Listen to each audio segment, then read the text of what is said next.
क्या आपने कभी अपनी पूरी रात हॉस्पिटल में बिताई है? क्या आपको भी एकांत और अंधेरे कमरों से डर लगता है? तो इस कहानी को आखिर तक सुनिएगा। हेलो वॉचर्स, वॉच आउट के एपिसोड 15 में आप सबका स्वागत है। आज की कहानी मेरे एक दोस्त ने मुझे बताई थी। यह हादसा उसके खुद के परिवार के एक सदस्य के साथ हुआ था। यह कहानी है उसकी कज़न निधि की।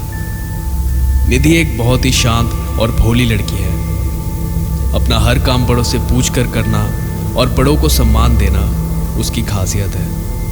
पर वो इतनी शांत क्यों है? निधि को बचपन से ही वो सारी चीज़ें दिखाई देने लगी जो किसी आम इंसान को नहीं दिखती थी। अक्सर रात को वो अपने कमरे से निकलकर घर के दरवाजे के पास जाकर खड़ी हो जाती। जब किसी का ध्यान उसकी तरफ जाता तो वो कहती, वहाँ सामने लोग मुझे खेलने के लिए बुला रहे हैं, मुझे भी उनकी तरह हवा में उड़ना है। निधि बड़े ही शांत स्वभाव की थी। स्कूल हो या ट्यूशन, उसका कभी कोई दोस्त नहीं बना।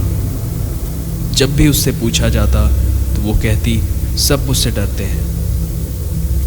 अपने माँ बाप की इकलौती औलाद होने के कारण वो उसे लेकर बहुत प्रोटेक्टिव थे। जब वो छोटी थी तो उसके पापा उसे रोज़ स्कूल ड्रॉप करने और वापस लेने जाया करते थे। एक दिन किसी वजह से निधि के पापा को उसे स्कूल लेने जाने में देर हो गई। समय निकालकर वो जैसे ही उसे लेने के लिए घर से बाहर निकले तो उन्होंने देखा निधि सामने से अकेली चलकर आ रही है। पहले तो उन्हें अपनी आंखों पर विश्वास नहीं हुआ, पर जब उन्हें तसल्ली हो गई कि ये उनकी ही बेटी है, वो दौड़कर उसके पास गए और उसे गोद में उठा लिया। उन्हें कुछ समझ नहीं आ रहा था। वो कुछ बोल पाते इसके पहले ही निधि ने अपनी दाईं तरफ इशारा किया और कहा, वो मुझे घर लेकर आ गए। उसके पापा ने देखा तो वहाँ कोई भी नहीं था। इस बार वो डर गए। उन्हें ये बात समझ नहीं आ रही थी, इतनी छोटी बच्ची घर अकेले कैसे आ सकती है। खैर, कुछ दिनों बाद वो ये बात भूल गए और जिंदगी वापस नॉर्मल हो गई। धीरे धीरे निधि बड़ी होने लगी। अब वो हाई स्कूल जाने लगी थी। स्कूल से कभी उसकी कोई शिकायत नहीं आई। उसके सारी टीचर्स बस उसकी तारीफ करते थे। इस वजह से उसके मम्मी पापा ने कभी भी उस पर किसी भी तरह का दबाव नहीं डाला। वो दोनों बस उसकी हर ख्वाहिश पूरी करने में लगे रहते। निधि को पढ़ने का बहुत शौक था। एक शाम वो अपने पापा के साथ एक मॉल घूमने गई। वहाँ से उसने एक किताब ली। उसने अपने पापा से कहा कि वो ये किताब पढ़ने के लिए कितनी उत्सुक है। जब वो घर पहुँचे तो निधि ने देखा उनके मोहल्ले में किसी की शादी थी। उस शादी में उन्हें भी आमंत्रित किया गया था। घर पहुंचकर जब वो तैयार होने लगे तो निधि ने उनसे कहा, मैं वहाँ नहीं जाऊँगी, मुझे अपनी किताब पढ़नी है। उसके पापा ने उस पर दबाव ना डालते हुए उसे घर अकेले रहने की इजाज़त दे दी। रात के 11 बजे जब वो घर वापस लौटे तो सबसे पहले वो निधि के कमरे में गए। उन्होंने दरवाज़ा खोला तो देखा वहाँ कोई नहीं है। उन्होंने निधि को आवाज़ लगाई पर कोई जवाब नहीं। अब उनकी चिंता बढ़ने लगी। उन्होंने घर के सारे कमरे, किचन, बाथरूम हर जगह देख लिया, पर निधि उन्हें कहीं नहीं मिली। वो इतना डर चुके थे कि उनकी आंखों में आंसू आने लगे। पर एक दूसरे को हौसला देते हुए वो घर से बाहर निकले और उसे ढूंढने लगे। निधि का कोई दोस्त नहीं था तो वो किसी के घर तो नहीं जा सकती थी। वो लोग उसे पास के एक पार्क में ढूंढने गए जहां वो कभी कभी टहलने जाया करती थी। वहां पहुंचकर उन्होंने देखा पार्क के मेन गेट पर ताला लगा हुआ है। परेशानी में वो उसे उसी रास्ते पर ढूंढने निकल गए, ये सोचकर कि शायद वो यहाँ वॉक कर रही हो। कुछ दूर चलने के बाद एक कब्रिस्तान आया। उनकी नज़र कब्रिस्तान में बैठी हुई एक लड़की पर गई। जब वो नज़दीक पहुँचे तो उन्होंने देखा वो लड़की और कोई नहीं, उनकी बेटी निधि है। वो दोनों उसे उस कब्रिस्तान में देखकर दंग रह गए। उसके पापा ने उसे आवाज़ लगाई और बाहर आने को कहा। निधि जब बाहर आई तो ज़िंदगी में उसने पहली बार अपने पापा को गुस्से में देखा।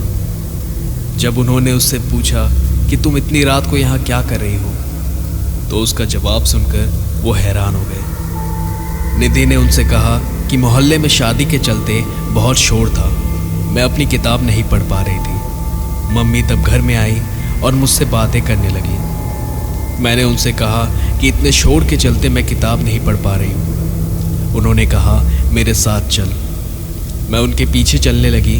वो मुझे यहाँ ले आई और कहा यहाँ तुझे कोई तकलीफ़ नहीं होगी, तू आराम से यहाँ बैठ। ऐसा कहकर वो चली गई। निधि की ये बात सुनकर उसके पापा काफ़ी डर गए, क्योंकि निधि की मम्मी पूरे वक्त उनके साथ नीचे थी। वो दोनों निधि को घर ले आए और समझने की कोशिश करने लगे कि ये सब हुआ कैसे। वक्त बीतता चला गया और धीरे धीरे ये सारी बातें धुंधली होती चली गई। निधि ने अपनी पढ़ाई पूरी कर ली और एक कंपनी में काम करने लगी। उसकी उम्र अब शादी की हो चुकी थी, तो उसके मम्मी पापा ने उसकी शादी करा दी। शादी के कुछ महीनों बाद वो प्रेग्नेंट हुई और वक्त आया डिलीवरी का। तभी उसके पति को अर्जेंटली काम के सिलसिले से चेन्नई जाना पड़ा, तो वो निधि को उसके मायके उसके पापा के पास छोड़कर चला गया। डिलीवरी का वक्त आया तो उसे घर के पास एक हॉस्पिटल में एडमिट किया गया। शाम 4 बजे डिलीवरी हुई और उसे लड़का हुआ। अपने पोते को देखकर उसकी मम्मी पापा की आंखें भर आईं। उनकी खुशी का कोई ठिकाना नहीं था। नाना नानी बनने की खुशी में उन्होंने पूरे हॉस्पिटल में मिठाई बांट दी। अगले 2 दिन निधि को हॉस्पिटल में ही बिताने थे, तो उसकी मम्मी ने उसके साथ वहाँ रुकने का फैसला किया। उस रात डिनर करने के बाद निधि अपने बेड पर अपने बच्चे के साथ लेटी हुई थी। उसकी मम्मी उसी कमरे में एक दूसरे बेड पर लेटी हुई थी। रात के 12:30 बजे थे। पूरे हॉस्पिटल में सन्नाटा था। निधि की मम्मी वॉशरूम जाने के लिए जैसे ही उठी तो उन्होंने देखा दरवाजे से एक औरत अंदर आ गई। उस औरत के कपड़े सफ़ेद थे और उसका चेहरा उसके लंबे बालों के पीछे छुपा हुआ था। हैरत वाली बात यह है कि वो औरत हवा में उड़ रही थी। वो दरवाजे से अंदर आई और निधि के बेड के नीचे चली गई। ये सब देखकर उनका खून सफ़ेद हो गया।